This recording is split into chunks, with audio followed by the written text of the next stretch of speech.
if you look on page 101, I'm in page 101. I'm in formula 3.3 and 3.4. They give formulas for how to get into the Q1 and Q3. N plus 1 divided by 4. And 3n plus 1. 3 times n plus 1 divided by 4. Now, n. What is n? N is the number of people in our sample. In our class, it's 11. N is 11. If you sample 100 people, n is 100. Okay? That becomes the easiest math to think about. If you sample 100 people, n plus 1 divided by 4. So you're looking at 101 divided by 4. Okay? And that will give your interquartile range. You might ask about why n plus 1, but it just has to do with the rounding and just to make sure we include that very last person in the 25th percentile. And just to make sure that we have everything nice and neat, it's n plus 1 divided by 4, or 3n plus 1 divided by 4. And so you think about 75 is 3 times 25, so it makes it very simple. Now, most of what we do with the Q1 and Q3 are going to be done on the computer. I'm not going to lie. I don't want you to have to memorize a bunch of formulas. It doesn't make sense in this class. There are so many formulas that it doesn't make sense to memorize them all and maybe mix them up in your head when we have a nice tool such as Excel that will just give them to us right away. Okay? So it's good to know them. It's good to know where they came from. It's good to understand the concept, but it's not efficient to memorize a bunch of formulas and do everything by hand. We'll be dealing with data sets, well, for instance, the mutual funds, 839 units, 839 observations. You don't want to be counting, lining them up in order by hand, then doing 839 plus 1, 840 divided by 4. That's 210, so counting down 210 observations, okay, that's my 25th percentile. No, you don't want to do that. Okay, we're going to do that on the computer. But you need to know what they came from. And we're going to start drawing pictures with our quartiles in the future. Now, I'm going to jump ahead in the book. I'm going to jump ahead to page,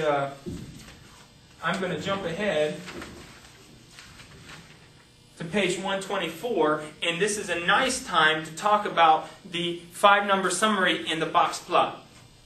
Okay? So, I skipped over a few things that I will come back to. Now, the 5-number summary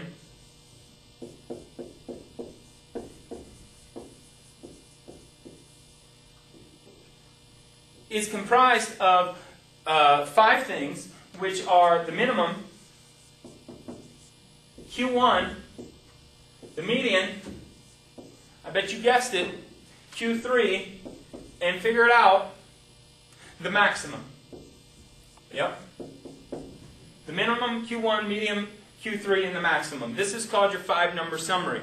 And we like to draw pictures of this, and we call them box plots.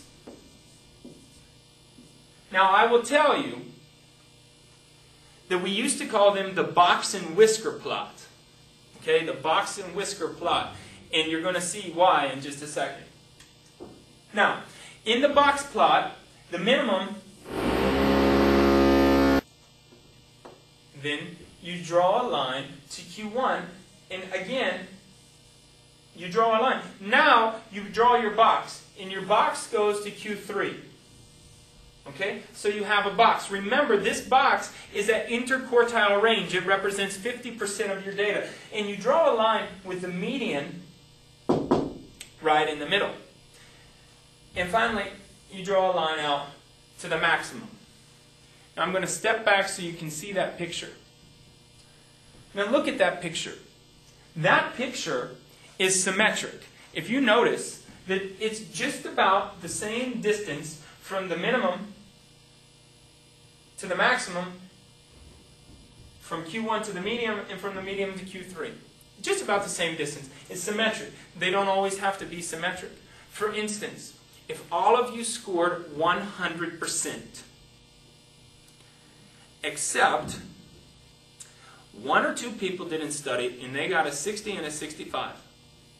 Okay? We're going to have skewed data, what we call skewed data. It's not going to be an even distribution. Okay? So the maximum on the test is going to be 100%. Yes? Well, Q3, the median, and Q1 are all going to be tightly here at 100%.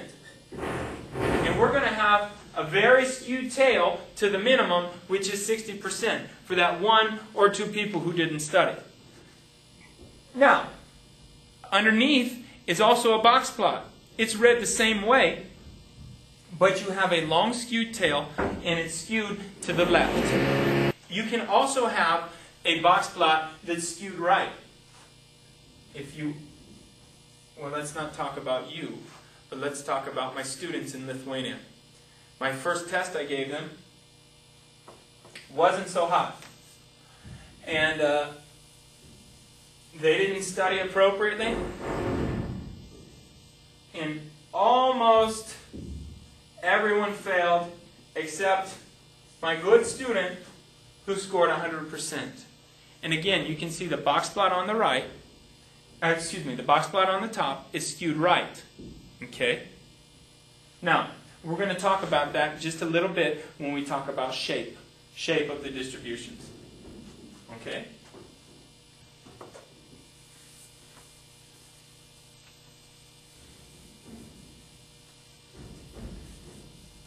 Now, jumping back,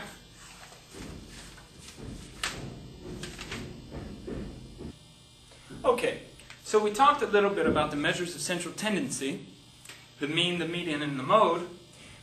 We talked a little bit about how you like to compare your scores to the mean when you get it. We are going to look at now exactly how we can statistically find how far we are from the mean or from the mode. Okay? These measures are called measures of variation. Yes? Now, think about it. If everybody scores an 80% on the test, if everybody scores an 80%, I like to do this. I'm the mean, and you all scored right here on the mean. How much variation could we have? None. There is no variation. You all are lined up right with me. You are the mean. Okay? Now, what if some people scored an 81, some scored a 79, and the mean was 80? Again, I'm the mean. We have an 80, an 81, a 79, an 80, an 81, a 79. Look, the variation here is very, very small. Yes? Very small. Very small. How far is the farthest person away on my right? Or on my left? Just one. One score. One score to the right, one score to the left. Yes? Now, think about this. If the scores range from 100 to 60, okay? I'm the mean. I'm 80. I have 80, 90, 100, 90, 80, 60, 60, 70, 80, 90, 100, 80, 75, 70, 60, 75, 60, 90, 80, 100. Very far, yeah? What's our variation? I'm the mean, I'm 80. I vary out to 100, 20 in this direction. And 60 in that direction. Now, the variation is much greater. Now, what you need to understand, there are 4 things you need to understand about measures of variation. 1, they can be 0. There can be no variation. Back to our first, everyone is 80. Second, there can be no negative numbers in terms of measures of variation. We don't talk about -1 and +1. No, we talk about 1